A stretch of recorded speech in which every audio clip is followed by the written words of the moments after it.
Magandang araw po sa inyo mga katoka. Nandito po ako ngayon sa aming munting manukan. Yan, naglibot-libot po ako kanina. Meron po akong nakitang meron pong sipon. Namamaga po yung muka at namamaga din po yung lambi. Yan, isa po yan mga katoka na indikasyon po na meron po silang fowl cholera. Yan, papakita ko po sa inyo mga katoka kung anong aking ibinibigay na gamot, kung paano ko po gamutin yung fowl cholera dito sa aming manukan. Yan, papakita ko po sa inyo mga katoka yung aking manok na nagkaroon po ng fowl cholera. Ito po yung aking manok na meron pong sipon, maga yung mukha ng sipon, maga yung kanyang lambi. Fowl cholera po yan mga katoka.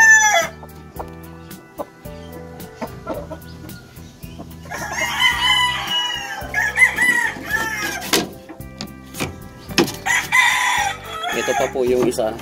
Yan, medyo maano po siya sa sa tao. Maga rin yung muka. May sipon.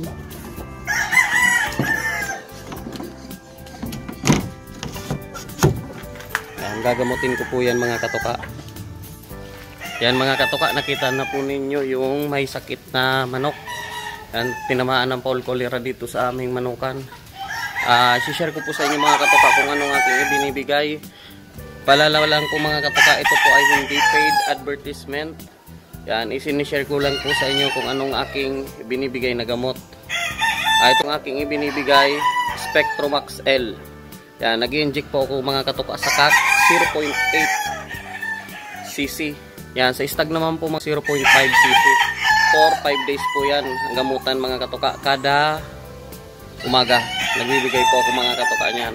Yan mga katoka, meron pa po ako dito ibinibigay na isa pa pong uri ng gamot. Yan, Premoxil tablet po, 550. Yan, mabisa po ito mga katoka pag merong sipon, maga ang mukha. Meron na rin po ito mga katoka na paracetamol. Pag may lagnat po ang manok, mabisa po ito. So, isang beses lang po sa isang araw. Yan. Nakapagbigay na po tayo mga katoka dun sa ating manok na may hala, maga ang muka at maga po yung kanyang lambi. Yan, may sipon. Nakapagbigay na po tayo Spectromax. Yan, hindi ko na po mga katoka pinakita kasi masyadong maigpi yung YouTube. Yan, sa bago pa lang po pala na napadpa dito sa aking munting YouTube channel, yan, maaari nyo rin po mga katoka na i-click yung subscribe button po dyan. At i-click yung like kung nagustuhan nyo po yung video. Yan, pakishare na rin po para makita po ng ating mga baguhan pa po sa pagmamanok. Yan, hanggang dito na lang mga katoka. Thank you for watching.